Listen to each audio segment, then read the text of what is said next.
여러분, 프랑스 철학이랑 우리가 가는 병원이랑 대체 무슨 상관이 있을까요? 전혀 없어 보이죠? 그런데요, 오늘 제가 그 둘을 잇는 아주 놀라운 비밀을 하나 풀어드리려고 합니다. 혹시 병원에 갔을 때 내가 그냥 차트 속 숫자나 데이터처럼 느껴졌던 적 없으세요? 아마 나도 그런데 하시는 분들 꽤 많을 거예요. 바로 그 씁쓸한 기분, 거기서부터 오늘 이야기는 시작됩니다. 사실 이게 그냥 개인적인 느낌 탓이 아니에요. 한번 보세요. 2015년에 있었던 메르스 사태 때 그 혼란, 또 갈수록 커지는 환자들의 불신, 심지어는 의사들마저 번아웃으로 쓰러지고 있잖아요. 이게 다 우리 의료 시스템이 아프다는 신호, 그러니까 일종의 증상들인 거죠. 자, 그럼 이제 증상만 볼 게 아니라 진짜 원인이 뭔지 진단을 내려야겠죠. 근데 이게 뭐 정책 몇 개 바꾸고 절차 좀 손본다고 해결될 문제가 아니거든요. 문제의 뿌리는요, 훨씬 더 깊은 곳에 있어요. 바로 우리 의료계를 오랫동안 지배해온 어떤 철학에 말이죠.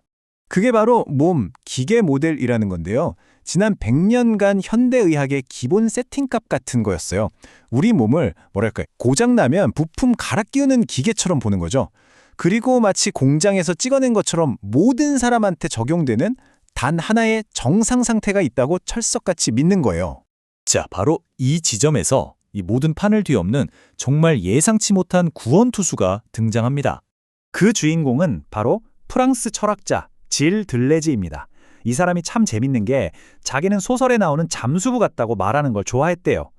생각의 바닥 가장 깊은 곳까지 풍덩 뛰어들어서 뭔가를 건져 올리는 탐험가처럼요. 어때요? 뭔가 딱딱한 철학자 이미지랑은 좀 다르죠? 들레즈의 핵심 아이디어를 딱 보여지는 게 바로 이 나무와 리좀이라는 개념이에요. 나무는 어때요? 뿌리에서 줄기, 가지로 쫙! 위계 질서가 명확하고 예측 가능하죠? 그런데 리좀은 달라요. 생강이나 잔디뿌리처럼 어디가 시작이고 끝인지도 모르게 막 사방으로 얽히고 설키면서 뻗어나가는 네트워크 같은 거예요. 정해진 질서가 아니라 계속 움직이고 연결되고 흐르는 거죠. 이게 바로 그 딱딱한 기계 모델에 대한 완벽한 카운터 판치였던 겁니다. 자, 바로 여기서 이 추상적으로만 보이던 철학이 의학이라는 아주 현실적인 분야랑 딱 하고 만나는 겁니다. 유력화하는 순간이죠. 그 만남의 결과가 뭐냐? 바로 서사적 전환이라는 새로운 흐름이에요. 말 그대로 의학의 패러다임이 바뀌는 건데요. 들레즈의 리좀처럼 생각하는 거예요. 당뇨병 환자라는 고정된 딱지, 그 나무 같은 구조에서 벗어나서 그 사람이 살아온 삶의 이야기, 그 복잡한 네트워크에 귀를 기울이는 거죠. 진단명 뒤에 숨어있는 한 사람의 진짜 삶을 들여다보자는 겁니다. 이러다 보니까 의사를 키우는 방식, 즉 의학 교육의 목표 자체가 완전히 달라지고 있어요. 예전, 그러니까 20세기 모델은 뭐였냐면요. 정해진 지식을 그냥 막 주입하는 훈련이었어요. 그래서 딱 정해진 역량을 갖춘 의사를 만들어내는 게 목표였죠. 근데 지금 21세기 모델은요. 비판적으로 생각하게 만드는 교육을 통해서 학생들 각자의 잠재력을 폭발시키는 데 집중해요. 계속해서 새로운 자극을 주는 거죠. 한마디로 의사를 단순한 기술자가 아니라 생각하는 사람, 즉 사상가로 키우자는 겁니다.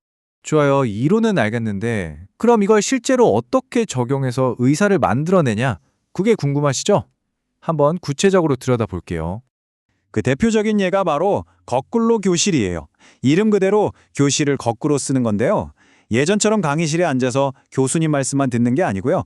이제 기본적인 지식은 집에서 영상 같은 걸로 미리 공부해 와요.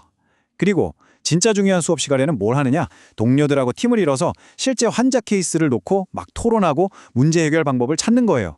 그냥 달달 외우는 게 아니라 진짜 실전처럼 부딪히면서 배우는 거죠. 그럼 이 모든 변화가 추구하는 궁극적인 목표는 뭘까요? 그건 바로 의사를 그냥 과학자가 아니라 인간 경험을 다루는 예술가로 만드는 거예요.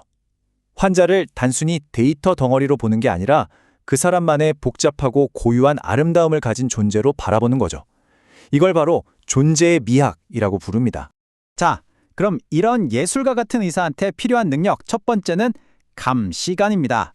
딱 감이 오시죠? 마치 미술평론가가 그림 한 점을 보고 숨겨진 의미를 쫙 꿰뚫어 보듯이 환자가 털어놓는 복잡한 이야기 속에서 의학적으로 진짜 중요한 단서를 탁 하고 포착해내는 눈, 그게 바로 감시관입니다. 그리고 두 번째는 감수성이에요. 이건 그냥 친절하게 대하세요. 이런 차원이 절대 아니고요. 환자의 고통을 피하지 않고 있는 그대로 바라봐주고 그 아픔을 진심으로 함께 느껴주는 그런 깊은 공감 능력, 목격자의 마음 같은 거죠. 근데 이게 그냥 좋은 말이 아니라는 아주 놀라운 증거가 있어요. 2016년에 미국 의학전문대학원 합격률을 보니까요. 놀랍게도 생물학 전공자보다 인문학 전공자들 합격률이 더 높았다는 거예요. 이게 뭘 의미하겠어요? 우리가 방금 얘기한 감시관, 감수성. 그러니까 사람을 깊이 이해하는 능력이 미래의 의사에게 정말로 중요하다는 걸 보여주는 아주 강력한 데이터인 셈이죠. 자, 정리해보자면요. 이 모든 이야기는 단순히 의사 선생님 좀 더 친절해지세요 하는 캠페인하고는 차원이 다른 이야기입니다. 이건 건강과 질병, 나아가 우리 인간이라는 존재 자체를 어떻게 바라볼 것인가에 대한 새로운 시각, 바로 존재의 미학에 대한 이야기예요. 오늘 이야기의 가장 중요한 핵심 바로 이겁니다. 우리는 고장나면 수리해야 하는 기계가 아니라는 것. 우리는 수많은 경험과 관계 속에서 끊임없이 변하고 새롭게 만들어지는 역동적인 존재라는 사실. 이 생각 하나가 우리가 건강과 질병을 보는 방식을 완전히 바꿀 수 있습니다. 그래서 마지막으로 여러분께 이 질문을 한번 던져보고 싶어요. 만약 건강이 도달해야 할 어떤 목표 지점, 그런 상태가 아니라 매일매일 내 삶 속에서 실천하고 가꾸어 나아가는 예술과 같은 것이라면 여러분은 여러분 각자의 건강을 어떻게 예술로 만들어 가시겠어요?